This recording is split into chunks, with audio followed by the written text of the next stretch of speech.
personas. No es solamente la pandemia la que está afectando la salud de la iglesia. Hay personas que quizás han pasado por una cirugía. Hay otros que quizás están cuidando a ese familiar que está enfermo y no pueden venir. Y hay otros que realmente están enfermos, pero espiritualmente están decaídos. Hay otros que realmente internamente quisieran, pero son tantas las ataduras, las ligaduras que el enemigo les ha puesto, las cadenas, que estas personas realmente necesitan es un milagro. Y para eso estamos nosotros, para orar por esas personas. Pero nosotros que estamos en la casa de Dios, que tenemos ese privilegio, debemos de venir con gozo, con alegría. Debemos de venir animados, no apagados, porque realmente uno llega apagado es a un funeral, cuando alguien fallece. Pero la iglesia del Señor, siempre que se reúne, debe de festejar la resurrección de Cristo. Amén. Amén. Y como Cristo está vivo, ¿cómo está la iglesia? Está viva. Amén. La iglesia está en bendición y está en victoria. Gloria al Señor. Les invito para que se pongan sobre sus pies y abran la Biblia allá en la primera carta del apóstol Pablo a los tesalonicenses, capítulo 1, desde el versículo 6 hasta el versículo 10. Primera de Tesalonicenses, capítulo 1, versículos 6 al 10. Gloria al Señor. ¿Ya lo tienen? Amén. Gloria a Dios. Y leemos la palabra del Señor en el nombre del Padre, del Hijo y bajo la dirección del Espíritu Santo de Dios que está dentro de la iglesia, y como iglesia decimos amén. Amén. Dice así: y vosotros vinisteis a ser imitadores de nosotros y del Señor, recibiendo la palabra en medio de gran tribulación, con gozo del Espíritu Santo, de tal manera que habéis sido ejemplo a todos los de Macedonia y de Acaya que han creído, porque partiendo de vosotros ha sido divulgada la palabra del Señor, no solo en Macedonia y Acaya, sino que también en todo lugar vuestra fe en Dios se ha extendido, de modo que nosotros no tenemos necesidad de hablar nada, porque ellos mismos cuentan de nosotros la manera en que nos recibisteis y cómo os convertisteis de los ídolos a Dios para servir al Dios vivo y verdadero, y esperar de los cielos a su Hijo, al cual resucitó de los muertos, a Jesús, quien nos libra de la ira venidera.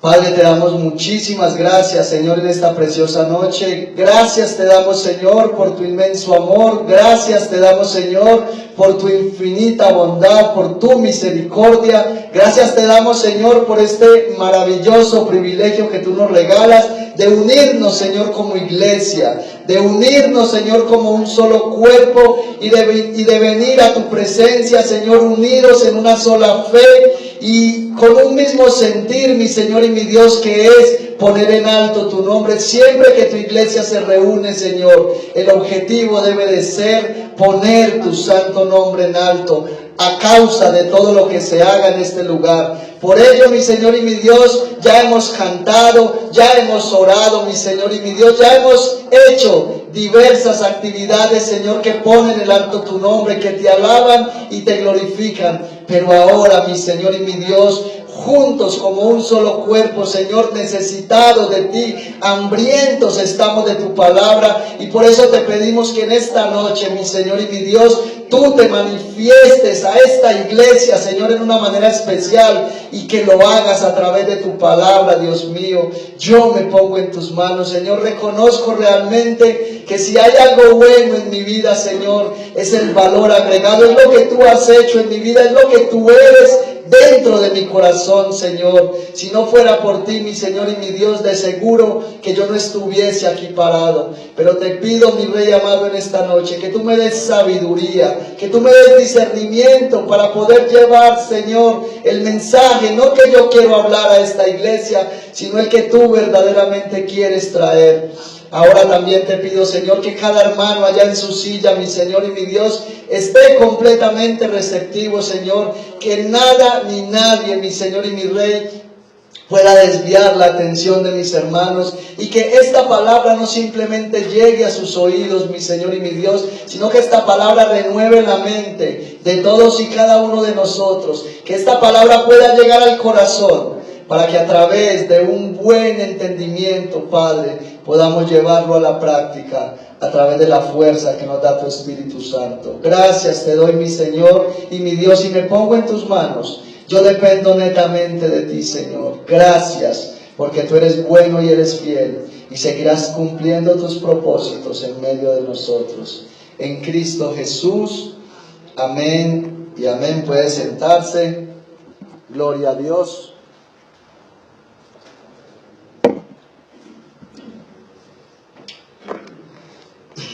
En esta noche yo quiero que meditemos bajo el tema la verdadera conversión y sus frutos. La verdadera conversión y sus frutos. Cuando nosotros hablamos de la conversión de una persona, literalmente estamos hablando de un cambio. Un cambio que se produce internamente en la mente de la persona. Es un cambio de ruta. Es un cambio absoluto de manera de pensar. Esta palabra conversión realmente implica que una persona sufre una transformación a nivel interno. Lo que en la vida natural es conocido como la metamorfosis, y quizás tenemos alguna idea o algún concepto de lo que es la metamorfosis, y sabemos que esas mariposas que nosotros vemos por ahí volando, que son muy hermosas, que son muy bonitas, tuvieron que haber pasado por un proceso de transformación, porque inicialmente esas mariposas bonitas que nosotros vemos no son esas mariposas bonitas que nosotros vemos. Ellas inicialmente son un pequeño gusanito o una oruga, como le llaman. Y esa pequeña oruga empieza a sufrir una transformación, una evolución, hasta que finalmente se convierte en lo que conocemos como una mariposa. De igual manera, en la vida de una persona que se convierte realmente al Señor, tiene que haber un cambio, primero en la mente, donde el Señor a través del Espíritu Santo le da una convicción a la persona, en primer lugar, de que Él es un Dios real. Para que una persona pueda sufrir la consecuencia de la conversión, tiene que ser convencida por el Espíritu Santo de manera completa de la obra que Cristo hizo en la cruz del Calvario. Ahora, si usted y yo miramos, eso no es de todo el mundo. Porque uno ve muchas personas que día tras día confiesan su fe y su confianza en el Señor Jesucristo. Personas de diversas religiones, personas que asisten a diversas congregaciones, uno puede percibir que ellos con sus labios, y no solamente con sus labios, uno ve que ellos a través de ciertas prácticas externas, confiesan una fe abierta al Señor Jesucristo. Por ejemplo, uno puede ver personas que salen a la calle y usted les ve aún en la ropa, usted les ve a Jesús dibujado, usted los ve con camisas que llevan versículos bíblicos, usted los ve con su gorra que dice Jesús es mi Rey, mi Salvador, etcétera, etcétera.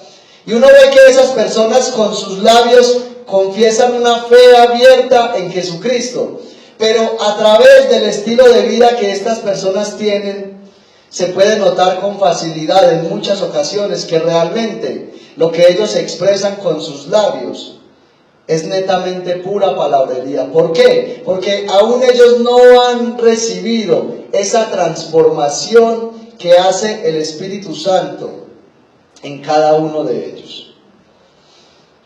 Para que exista una conversión, primero tiene que existir un arrepentimiento genuino. Y ese es el ejemplo que usted y yo podemos ver en el apóstol Pablo, cuando en el libro de Hechos capítulo 8 empieza a relatar la historia de Pablo cuando iba camino a Damasco. Pablo era un perseguidor de la iglesia. Pablo, en medio de su celo ignorante, él creía que los cristianos eran una especie de plaga que estaban haciendo un daño en la obra del Señor, y por eso él decide inmediatamente no solamente rechazar la doctrina de los cristianos, sino que también él decide ir y perseguirlos. Pero dice la Biblia que mientras que él iba camino a Damasco, una luz del cielo le rodeó y le cegó los ojos. Esa luz era nada más y nada menos que aquel mismo que había muerto en la cruz del Calvario y al tercer día se había levantado de los muertos. ¿Qué pasó con el apóstol Pablo según ese versículo que vemos que dice que una luz un resplandor le rodeó? Podemos ver que realmente lo que pasó en la vida del apóstol Pablo fue que esas tinieblas que habían dentro de él, ese pecado que había dentro del corazón del apóstol Pablo, fue confrontado con la luz gloriosa de Cristo. Y eso es lo que pasa cuando una persona viene a Cristo en arrepentimiento y fe. Su pecado es absolutamente confrontado con esa luz. Y al tener una relación directa con esa luz, se produce el cambio del cual estamos hablando en este momento. Pero la vida del creyente no se queda simplemente en esta conversión, porque aquí vemos a una iglesia con un testimonio intachable. ¿Qué fue lo que pasó en esa iglesia? Esa iglesia recibió directamente esa luz gloriosa de Cristo, que fue la que produjo el cambio en ellos. Pero esa iglesia no se apartó de esa luz. Esa iglesia siguió caminando en pos de esa luz. Esa iglesia siguió ejerciendo su vida y su conducta en dirección a esa luz. Y es por eso cuando usted y yo, entre más nos acercamos a la luz del Señor, que es la Escritura, para conocerle, a medida que usted y yo nos damos a buscar al Señor a través de la Escritura, nos acercamos más a la luz y las tinieblas que hay dentro de nosotros empiezan a desaparecer. Y ahí es donde usted y yo, a través de la Escritura, empezamos un proceso que se llama santificación.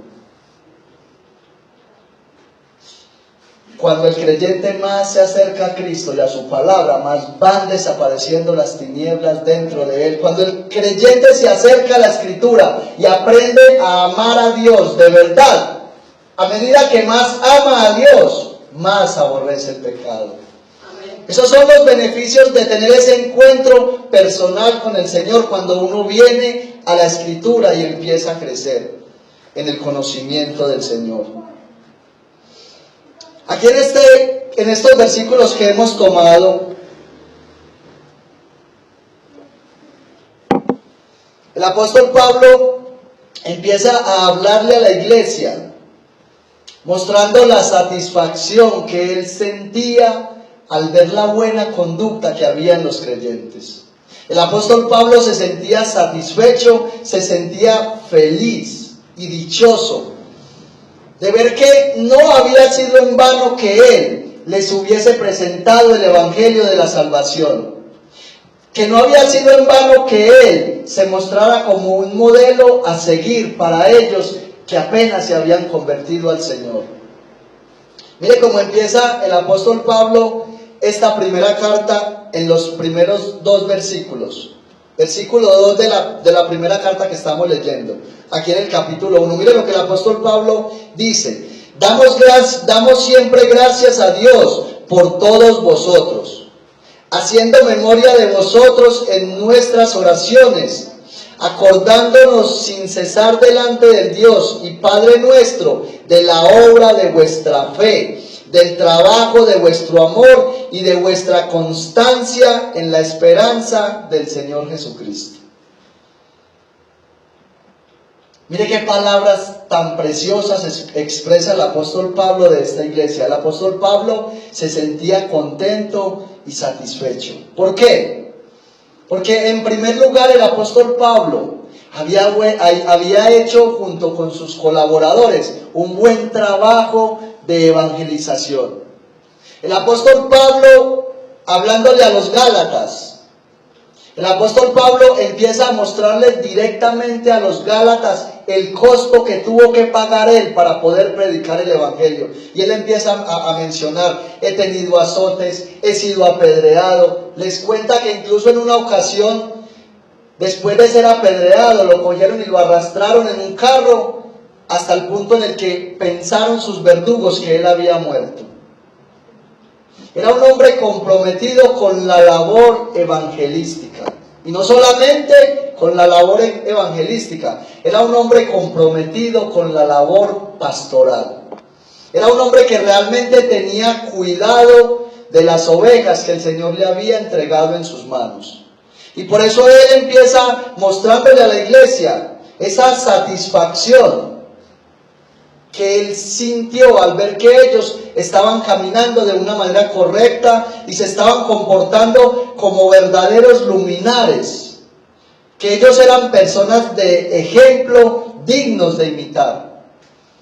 Y por eso uno ve al apóstol Pablo escribiéndole a Timoteo en su segunda carta palabras como estas: he peleado la batalla.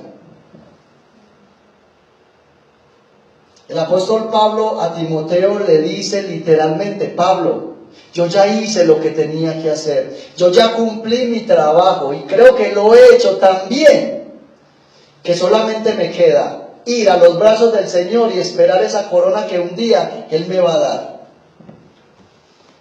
Entonces el apóstol Pablo realmente mostró con sus actos, con sus hechos, que era un hombre que realmente amaba la obra y la iglesia que el Señor le entregó en sus manos.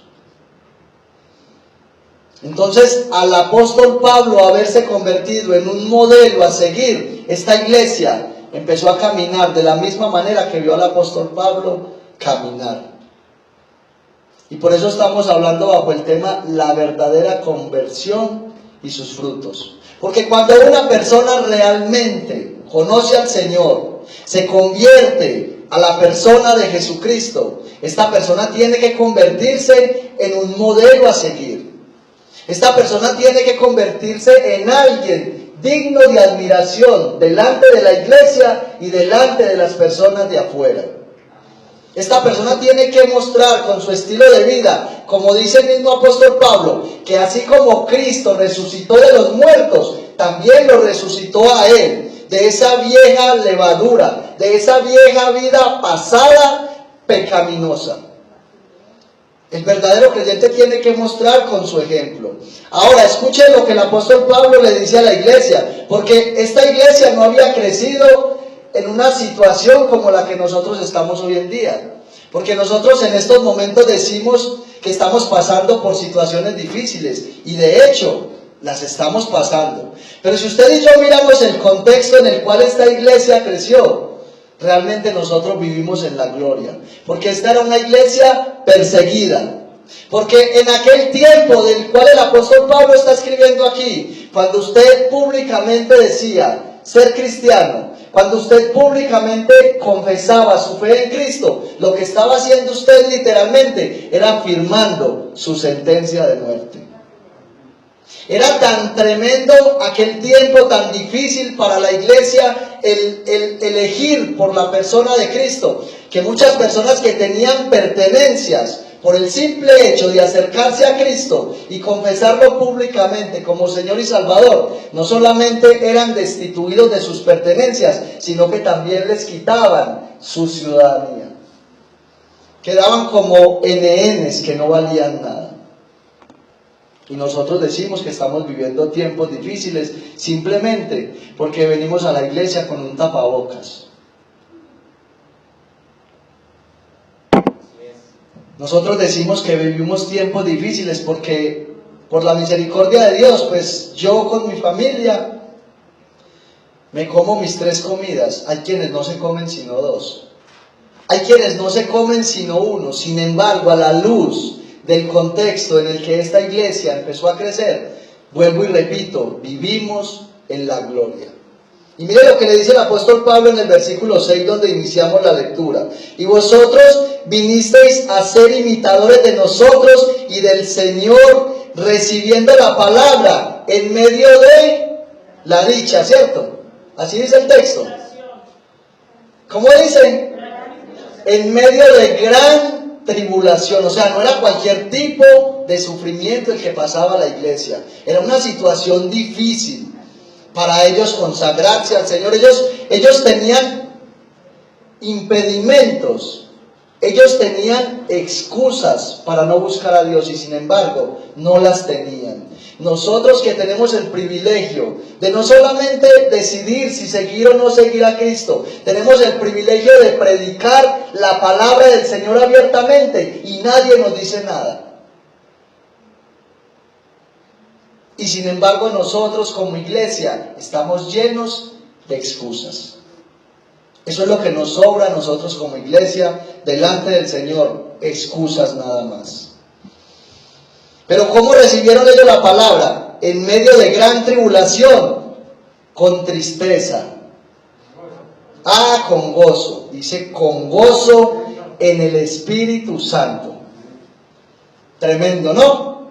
Con gozo en el Espíritu Santo. Por eso le digo, es triste uno ver la iglesia a veces tan apagada. Por eso es tan triste uno ver la iglesia como si verdaderamente aquí tuviéramos un féretro, un difunto aquí, y como si hubieran viudas por allá llorando, hijos llorando a su mamá, a su papá. No, tenemos el privilegio de abiertamente vivir para Cristo Jesús y no nos dicen nada, y ni aún así estamos gozosos. ¿Usted se imagina esta carta que el apóstol Pablo le envió a la iglesia? ¿Cuántas personas habían perdido sus familiares? ¿Cuántas personas habían perdido sus pertenencias? ¿Cuántas personas quizás tenían que encerrarse para no ser arrestadas? Y sin embargo, cada vez que ellos escuchaban la palabra, la recibían con gozo. Porque esa primera semilla que ellos habían recibido continuamente les estaba alimentando el corazón. Y por eso esta iglesia nunca dejó de crecer. Porque la primera semilla que recibieron del apóstol Pablo empezó a germinar. Esa semilla no cayó en mala tierra. Esa semilla que el apóstol Pablo sembró no creció por allá entre abrojos, entre espinos. No cayó fuera del camino. No cayó en medio de pedregales, sino que cayó en buena tierra. Y te pregunto en esta noche, ¿cómo es tu corazón? ¿Qué tipo de tierra es tu corazón? Esta palabra que continuamente estás escuchando en este lugar, ¿realmente sí está produciendo en tu corazón ese fruto? ¿Realmente cada vez que sales de aquí, después de escuchar la palabra del Señor, sales con el deseo de amar al Señor Jesucristo o sigues teniendo el mismo estilo de vida? Conforme entras, así mismo vuelves y sales de este lugar. Esa iglesia empezó a germinar a través de la palabra de Dios. ¿Por qué? Porque la recibieron con gozo el Espíritu Santo. Ahora te pregunto, te voy a hacer otra pregunta. ¿El Espíritu Santo de Dios mora en tu corazón? ¿El Espíritu Santo de Dios mora dentro de ti? ¿O tu corazón está plasmado de orgullo? ¿O en tu corazón solamente hay espacio para el chisme, para la murmuración, para la contienda, para la división? Porque si en tu corazón hay eso, el Espíritu Santo no puede producir la semilla que Él quiere producir en tu corazón. A su nombre sea la gloria. ¿Cuánto le dan gloria a Dios? Aleluya, bendita sea su palabra. Entonces mire lo que continúa diciendo el apóstol Pablo. De tal manera que habéis sido ejemplo a todos los de Macedonia y de Acaya que han creído. Escuche, habéis sido ejemplo a todos los de Macedonia y de Acaya que han creído.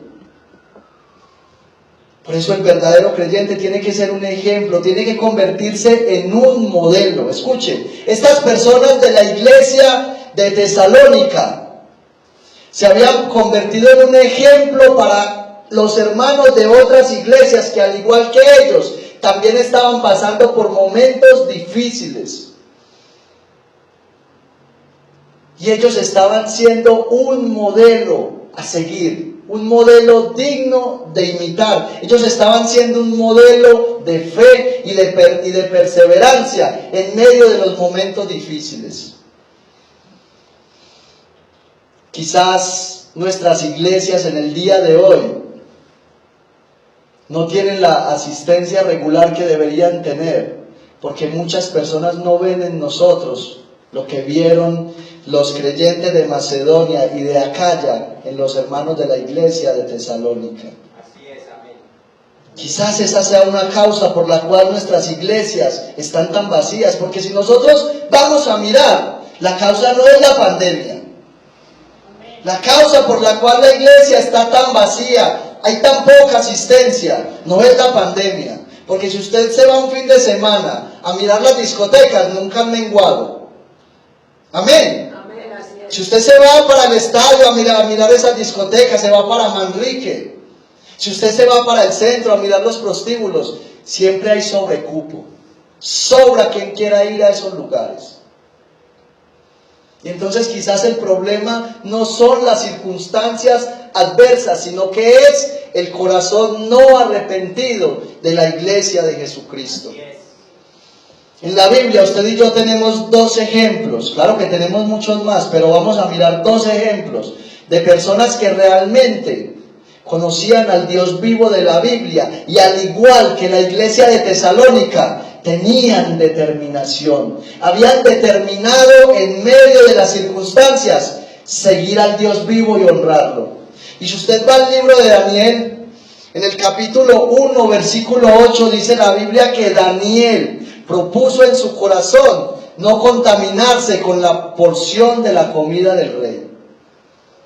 Ahora cualquiera pensará que la comida del rey era un platado de sopa de lentejas con arroz y huevo pelado. No, sabemos que no. El rey se comía los mejores manjares. En la mesa del rey no se servía un plato o 2 platos de comida, se servían banquetes que contenían lo mejor. Pero no solamente me llama la atención la determinación que tenía Daniel para honrar a Dios en medio de la circunstancia que estaba atravesando. Miren lo que les voy a decir. El enemigo que tenía la iglesia de Macedonia se llamaba adversidad, dificultad, se llamaba economía escasa, porque vuelvo y les digo, alguien confesaba la fe en Jesucristo y quedaba despojado de sus pertenencias. Y al quedar despojado de sus pertenencias y no tener trabajo, ¿qué creen ustedes que pasó la iglesia?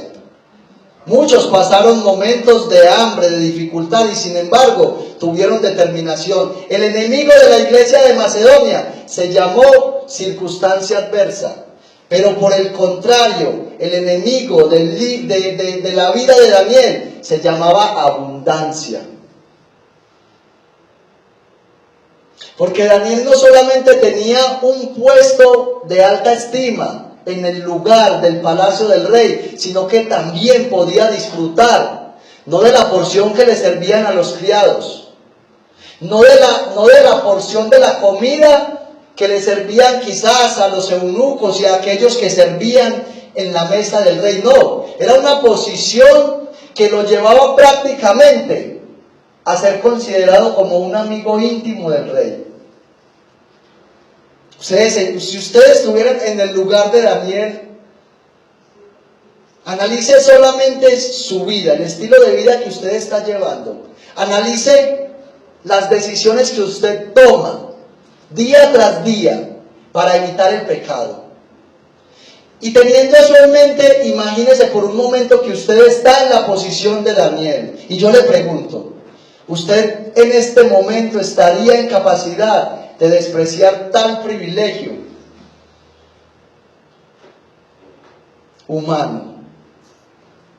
Y lo despreciaría simplemente porque usted en este momento tiene la convicción de que es mejor servir y vivir para el Dios vivo que cualquier oferta que el enemigo nos pueda hacer o el mundo. Amén. ¿Cuál sería su respuesta? Solamente piénselo por un momento. ¿Cuál sería su respuesta? Pero también existe otro personaje que me llama mucho la atención y podemos encontrarlo allá en el Evangelio de Lucas, capítulo 2, versículo 25. Un hombre llamado Simeón. ¿Sabe qué dice la Biblia acerca de Simeón? Dice que era un hombre recto y piadoso. Esa es la descripción de aquel hombre. Y dice que aquel hombre esperaba la promesa que Dios le había hecho. ¿Sabe por qué? Porque la Biblia dice que el Espíritu Santo le reveló, oiga, fue el Espíritu Santo el que le reveló que no vería la muerte sin que antes sus ojos presenciaran a Cristo. ¿Y sabe qué dice la Biblia? Que cuando Cristo fue presentado en el templo, dice la Biblia que el Espíritu Santo lo movió al templo. El Espíritu Santo directamente lo llevó al templo. ¿Puede usted imaginarse, mi hermano, mi hermana, por un momento, cuán grande era la relación que tenía Simeón con el Dios Altísimo? ¿Puede usted imaginarse el amor que había en el corazón de Simeón por la persona del Espíritu Santo? Por el Dios Altísimo del cielo. ¿Usted se imagina la comunión tan íntima que había entre ambos, que el Espíritu Santo decidió prometerle que no vería la muerte hasta que no viera a Cristo presencialmente? Y luego de que le hace esa promesa, el Espíritu Santo le da el privilegio de llevarlo directamente a los brazos del Señor. O sea, eso es impresionante. Yo me pongo a mirar y yo le digo al Señor: Señor, realmente yo me quedo en pañales a la luz de aquellos personajes que realmente uno ve que eran personas que tenían determinación, que eran personas que tenían un carácter fuerte, definido, un carácter firme. Y yo me quedo sin palabras y solamente me queda decirle: Señor, perdóname realmente. Eso es lo único que a mí me queda decir. No sé usted, analizándose a la luz de estos personajes, si usted puede quizás decir que está a la altura de ellos. Yo personalmente no me considero. Escuche, pero hasta allá nos quiere llevar el Señor. Esa es la promesa más hermosa que usted y yo tenemos. Pero yo creo que existe una causa. Eso que le estoy diciendo es una probabilidad. Escuche lo que le voy a decir. La circunstancia de Daniel era difícil. ¿Por qué difícil? Porque en esos días que vivía Daniel allá en Judá, en Jerusalén, uno se da cuenta que era una Jerusalén que estaba absolutamente extraviada de la fe. Era una Jerusalén que estaba sumida en la idolatría, y por esa causa fue que Dios determinó que ellos fueran esclavos en Babilonia durante 70 años. Daniel fue uno de esos cautivos que fue directamente llevado al palacio de Babilonia. Y me surge una pregunta y yo digo: ¿cómo hizo este hombre para sostener su relación personal con Dios en medio de una nación? Porque Israel, absolutamente toda Israel, estaba corrompida. Ya el reino del norte, que constaba de 10 tribus, había sido esclavizada. Y solamente quedaba Judá en pie y Benjamín, que eran 2 tribus que era el reino del sur. Solamente ellos 2 quedaban en pie, pero no estaban en pie porque habían guardado la fe en el Señor. Era porque no era el tiempo de Dios traer el juicio sobre ellos. Y uno dice: ¿cómo hizo este hombre Daniel para sostener esa convicción y esa determinación en medio de una generación tan perversa y tan corrupta? Y yo creo que todo surge desde el ejemplo que Daniel vio en los padres. Es una hipótesis que yo a nivel personal estoy sacando. Puede ser muy probable. Yo les digo algo: yo nunca crecí en un hogar cristiano realmente. De hecho, mis padres no son cristianos. Mis padres son tradicionalistas. Pero desde que yo empecé a tener uso de razón, yo empecé a ver en mi madre algo que realmente me marcó la vida en cuanto al pensamiento mío hacia Dios. Yo en mi mamá veía que en medio de su ignorancia, que en medio de esa religión que no podía cambiar su corazón, ella se esforzaba por cumplir las cosas que ella pensaba en su ignorancia que le agradaban a Dios. Y yo veía a mi mamá, después de una larga jornada de trabajo, a las 10 de la noche, leyendo sus novenas. Y yo la veía ahí ya dormida, pero ella se esforzaba. Y ella se esforzaba. Y entonces yo empecé a ver en ella, en medio de su ignorancia, empecé a ver en ella un anhelo y un deseo por agradar a Dios. Ahora, por la misericordia de Dios, después de un tiempo, el Señor llamó a una de mis hermanas, una de las mayores, que aún por la misericordia de Dios persevera, y a través de ella, yo también empecé a ser influenciado por el Señor. Entonces es muy probable que Daniel haya recibido un buen ejemplo de sus padres. Es muy probable que Daniel haya tenido padres piadosos y temerosos de Dios. Ahora, si usted y yo miramos el contexto en el cual la Biblia nos habla acerca de Simeón, es un contexto también muy difícil, porque en aquel tiempo la nación de Israel llevaba 400 años, escuche, 400 años que no era visitado por medio de un profeta. En aquel tiempo ellos no tenían lo que usted y yo tenemos hoy. Ellos tenían la ley, pero directamente Dios hablaba al pueblo por medio de los profetas. Y la nación de Israel llevaba 400 años sin recibir la voz de Dios por medio de un profeta. Esto es a lo que los estudiosos de la Biblia les llaman los 400 años de silencio, que consta desde Malaquías hasta la venida del Señor Jesucristo. A pesar de que aquel hombre no escuchaba con regularidad la voz de los profetas, él tenía la ley y a través de la ley él se alimentaba. Pero es muy probable que él haya tenido, escúcheme bien, unos padres que fueran piadosos y le instruyeran en el camino de la verdad. Yo tengo 2 hijas.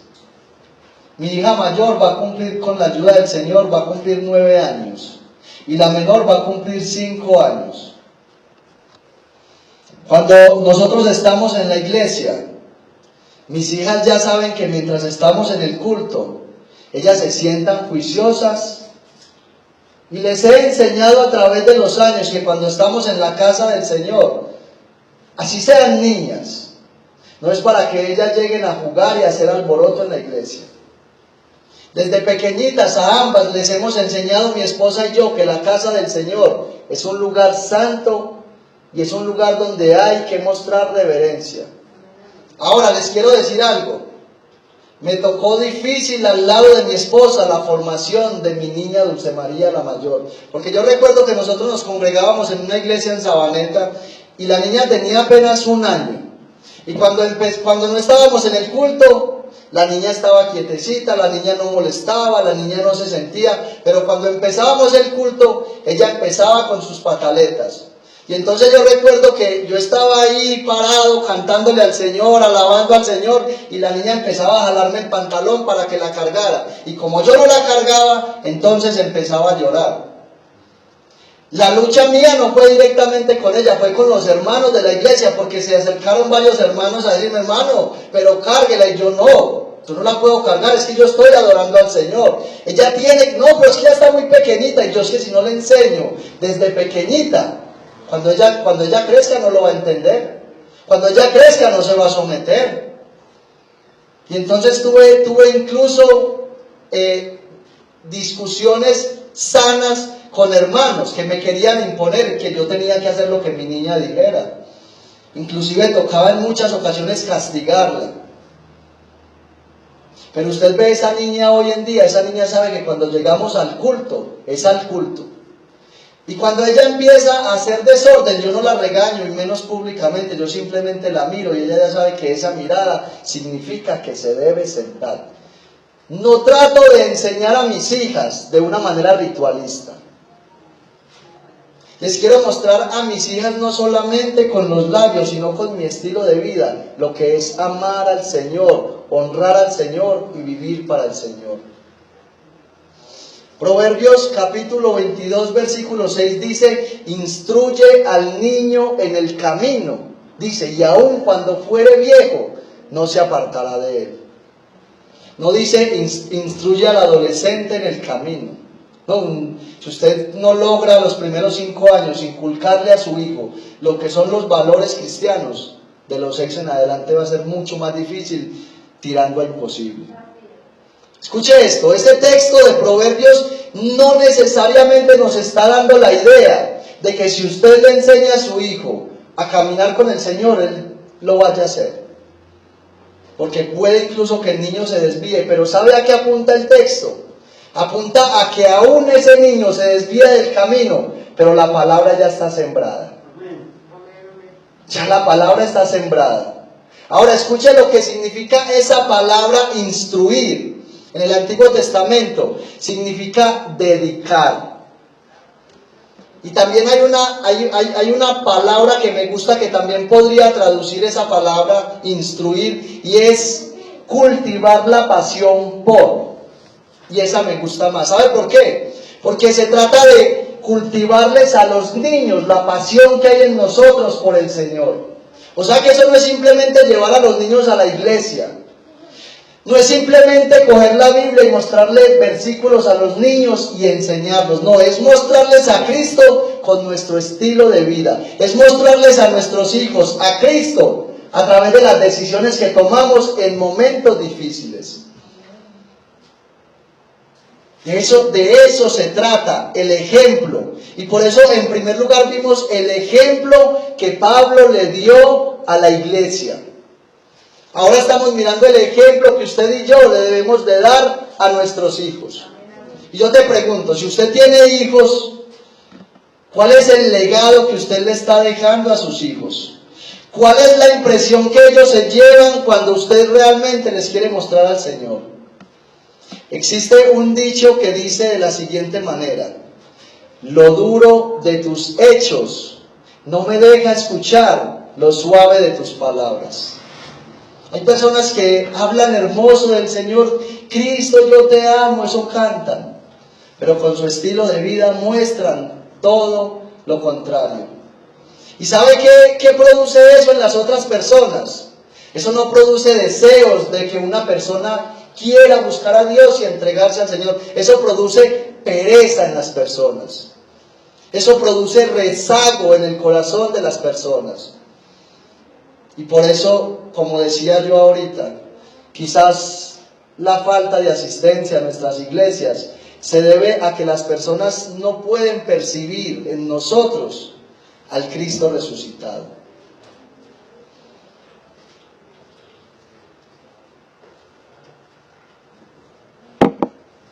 Versículo 8 dice: porque partiendo de vosotros ha sido divulgada la palabra del Señor, no solo en Macedonia y Acaya, sino que también en todo lugar. Vuestra fe en Dios se ha extendido, de modo que nosotros no tenemos necesidad de hablar nada. El apóstol Pablo, con su grupo de colaboradores, sembró la palabra en la iglesia de Macedonia. Esa palabra produjo en el corazón de ellos un arrepentimiento. Ellos vinieron al Señor, empezaron a caminar, empezaron a dar buen testimonio, empezaron a mostrar a Cristo a través de sus vidas, pero no solamente se quedaron ahí. Ellos empezaron a hacer lo mismo que hacía Pablo con sus colaboradores. Ellos empezaron a predicar el Evangelio de Cristo.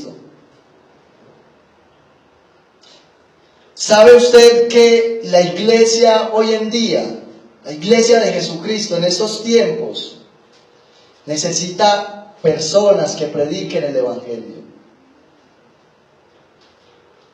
Necesita personas que se conviertan en portavoces, que se paren en las esquinas, que se paren en los trabajos, que se paren en sus casas a predicar el Evangelio. Ahora, con esto me refiero directamente que seamos testimonio y que seamos ejemplo, pero que también le hablemos a las personas de ese Cristo vivo que nosotros tenemos. ¿Sabe qué produjo eso? Produjo que otros también hicieran lo mismo y empezaran a predicar el Evangelio, y de esa manera la iglesia empezó a crecer. Yo te pregunto en esta noche, ¿tú predicas el Evangelio? ¿A cuántas personas semanalmente tú les presentas el Evangelio? Ahora viene otra pregunta. Cuando realmente le predicas a alguien, ¿cómo le presentas el Evangelio? La gente no se va a convertir a través de nuestro testimonio. Yo he visto personas que llegan a hablarle a alguien de Cristo y lo primero que hacen es: venga, yo lo invito a la iglesia. Es que allá en la iglesia predican tan bonito. Allá en la iglesia hay un grupo de alabanza que canta muy bonito y tocan los instrumentos muy buenos. Hay personas que empiezan a hablar de su testimonio personal. No, es que yo era un borracho, es que yo era un adúltero, es que yo era un fornicario, yo era maldiciente, yo era aquello, y yo vine al Señor, y mírenme ahora, ya no bebo, ya no fumo, ya no hago, ya no... Eso no es presentar el Evangelio. Cuando usted y yo vamos a presentarle el Evangelio a las personas, usted y yo tenemos que mostrar a Cristo en vida, a Cristo en muerte y a Cristo resucitado. Lo que va a hacer, lo que va a causar un efecto en la vida de las personas, no es el testimonio que usted y yo demos de nosotros mismos, es el testimonio de aquel que vino en semejanza de hombre, de aquel que dejó el trono de gloria para venir a la tierra a hacerse como uno de nosotros, pero sin pecado. Es mostrar a aquel que murió en la cruz del Calvario, que descendió a lo más profundo de la tierra, y que a través de su muerte, como dice el apóstol Pablo, nos sepultó a nosotros, sepultó a aquel viejo hombre. Pero si nosotros nos quedásemos ahí, seríamos inefectivos, porque también hay que presentar al Cristo que se levantó al tercer día. ¿Sabe por qué? Porque el apóstol Pablo dice que si Cristo no hubiera resucitado, vana sería nuestra predicación. Si Cristo no se hubiera levantado de la cruz al tercer día, usted y yo estuviéramos en la sepultura. Usted y yo no tendríamos la fuerza para levantar las manos. Realmente ahí sí tendríamos que venir como muchas veces venimos a la iglesia, cabeciagachados, deprimidos, devastados. Si Cristo no se hubiera levantado de la cruz, ahí sí podríamos renegar de todo lo que pasa. Ahí sí podríamos renegar por la falta de empleo. Ahí sí podríamos renegar por la falta de alimento en nuestra casa. Ahí sí podríamos nosotros renegar si nos llegase a faltar un familiar el día de mañana. Pero como Cristo resucitó, Él se levantó para que la iglesia se levante y viva. El Señor no prometió venir a traer una simple vida. Él dice: yo he venido para que tengan vida y para que la tengan en abundancia. Amén. Realmente tienes vida en abundancia. Realmente puedes mostrar ese gozo que hay en tu corazón desde que te levantas. Cuando tú llegas a tu trabajo, ¿qué le estás mostrando a tus compañeros de trabajo? En el estudio, ¿qué están percibiendo tus compañeros, tus profesores? Los vecinos de la cuadra, el señor de la tienda, ¿qué ve? Una persona llena de vida, una persona llena de gozo, o está viendo una persona apagada, o está viendo una persona amargada, o está viendo una persona que reniega por todo, o ve una persona que en medio de la situación difícil confiesa la palabra.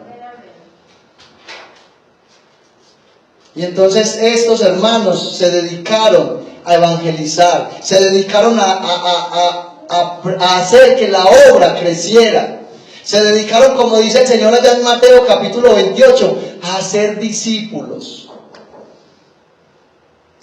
Pero qué triste que la iglesia del Señor en este tiempo no sabe aún qué es un discípulo, qué es hacer un discípulo.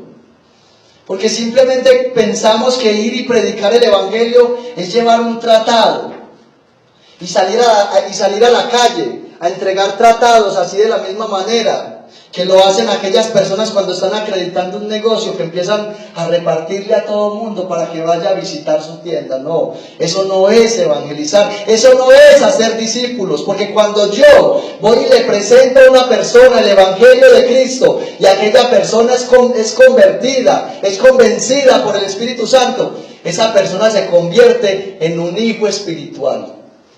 Y dígame usted, ¿qué mamá en el proceso de crecimiento de su hijo solamente le da seno la primera noche y después lo deja a la deriva? Dígame usted, ¿qué mamá a las 2 de la mañana el niño tiene hambre y está llorando y ella es indiferente al problema que tiene su bebé? De la misma manera que una madre alimenta a un bebé, así es nosotros en el proceso de discipulado. Tenemos que estar ahí acompañando a esa persona, tenemos que estar ahí para que cuando esa persona falle, usted y yo, que estamos llenos del Espíritu Santo, le podamos dar vida, le podamos transmitir vida a esa persona. Para que cuando esa persona no venga al culto, él aprenda a confiar en nosotros, a decirnos por qué no vino. Eso es un discípulo, se convierte en un hijo espiritual. Hay que aprender a conocer inclusive las pataletas que hacen los discípulos.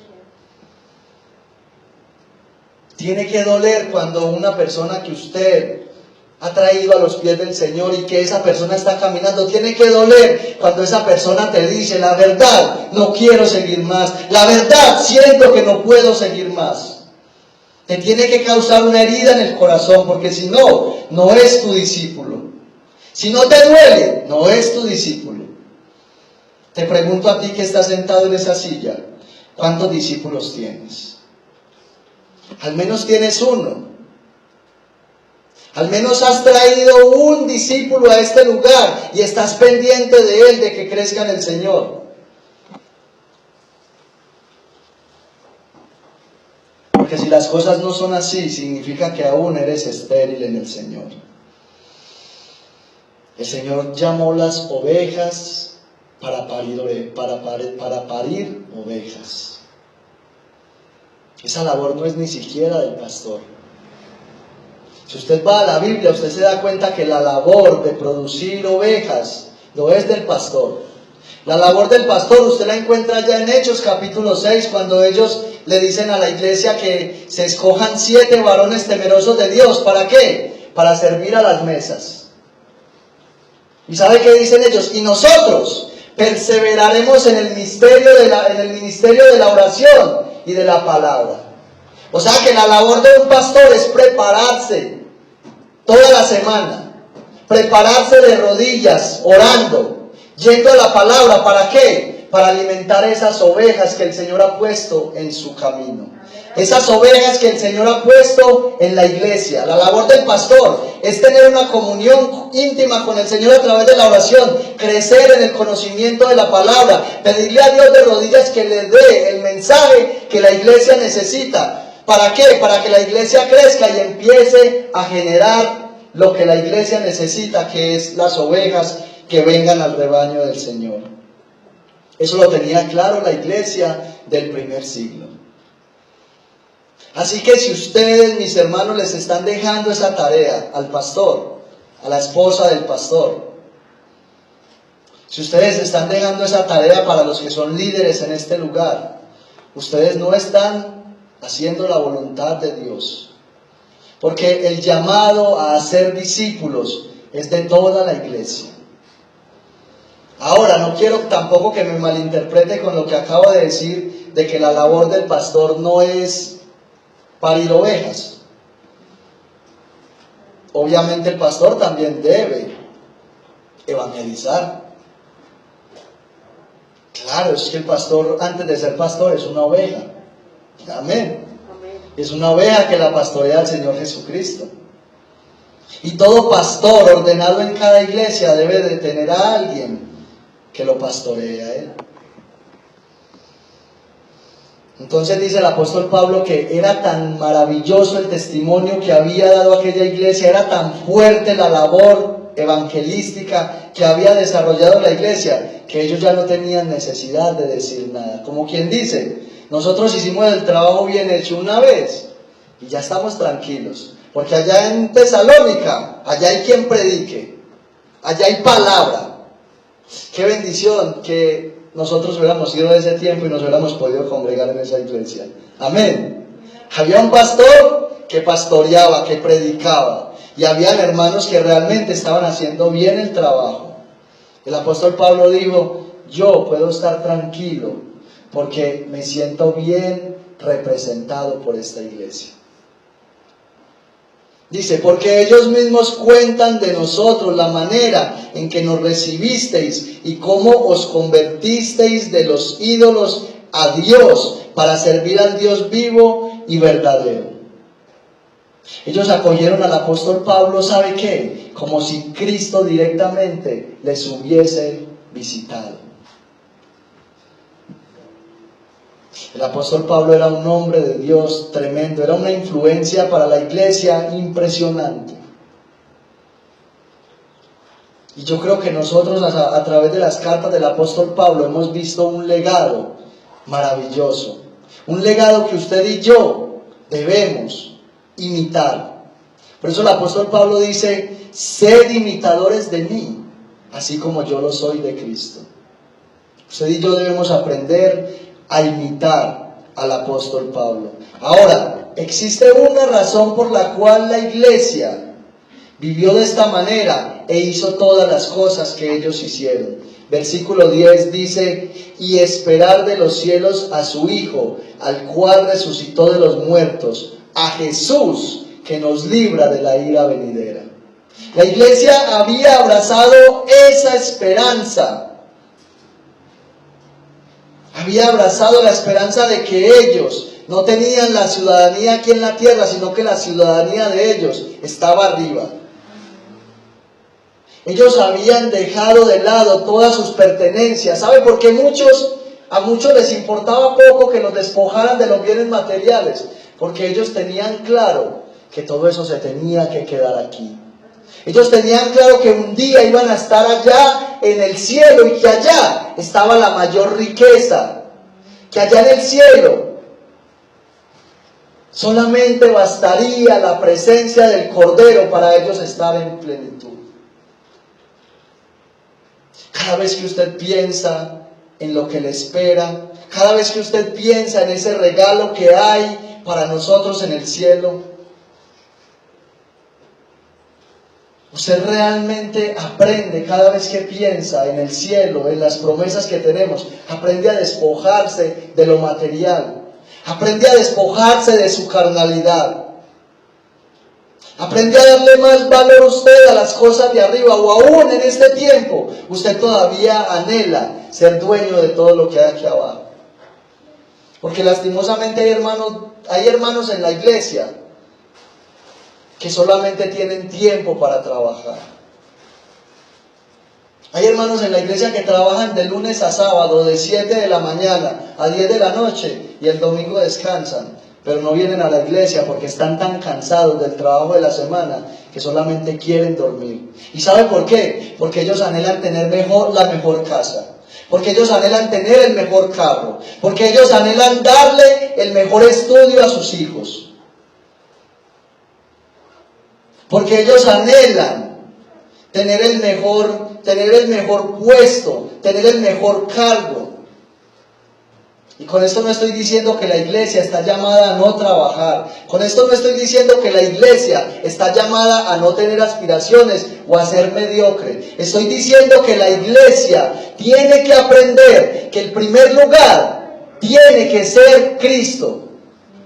En primer lugar, la iglesia tenemos que poner a Cristo Jesús. Por eso el Señor dice que no pongamos la mirada en las cosas de aquí abajo, porque todas ellas perecen.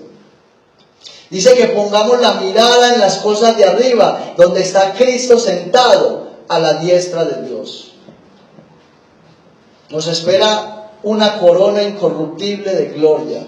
Nos espera toda una eternidad en el cielo para usted y yo experimentar a aquel Dios que solamente con su palabra creó el cielo y la tierra. Tendremos toda la eternidad para explorar y conocer a aquel Dios que aún sabe cuántos cabellos tenemos usted y yo en nuestra cabeza. Tendremos toda la eternidad para conocer a aquel Dios que nos creó tal y como somos. Cada parte de nuestro cuerpo, cada vena, cada arteria, cada proceso natural que hay en la naturaleza. Cada proceso que se vive allá en el espacio donde usted y yo ni siquiera con un telescopio podemos mirar, pero que aún los científicos se quedan aterrados. Eso es lo que usted y yo vamos a tener. Esa es la riqueza que usted y yo deberíamos mirar el día de hoy. Mi hermano, yo quiero hacerle una pregunta para terminar. ¿A usted le parece poquito? ¿Le parece poca cosa el saber que va a estar con Cristo por toda la eternidad? ¿Le parece poca cosa saber que el Señor un día le va a decir a usted y me va a decir a mí: ven, buen siervo y fiel, entra en el reposo de tu Señor, en lo poco fuiste fiel y sobre lo mucho te pondré? Hermano, ¿le parece poquito eso? Le pregunto, ¿vale la pena vivir 80 o 100 años aquí en la tierra viviendo para los deleites y el placer del mundo? ¿Vale la pena realmente? Y estar pasando toda una eternidad en el infierno, en la condenación eterna, lejos de la presencia del Señor. Lo más difícil de tolerar en el infierno no va a ser el sufrimiento que la Biblia describe, sino la propia conciencia de que el Señor día tras día nos habló a través de los pastores, de los predicadores, que nos mostró la necesidad de consagrarnos, que el Señor a través de los predicadores nos mostró la necesidad de aborrecer el pecado, de acercarnos cada día más a Él, de aprender cada día más de Él a través de la palabra, de no dejar de congregarnos, de amarnos los unos a los otros, de vivir en unidad y en armonía. Y nosotros no le prestamos atención y por ende la consecuencia de nuestro pecado, de nuestra maldad, es el infierno. Yo creo que no hay una tortura peor para una persona que se pierde que estar recordando toda la misericordia que Dios aquí en la tierra le mostró. Pero qué bueno cuando nosotros estemos en el cielo, qué bueno cuando estemos allá de pie ante el Cordero y podamos apreciar, contemplar la hermosura de su gloria, la hermosura de su santidad. Cuando usted y yo estemos allá, ¿sabe qué vamos a decir? Valió la pena vivir para el Señor.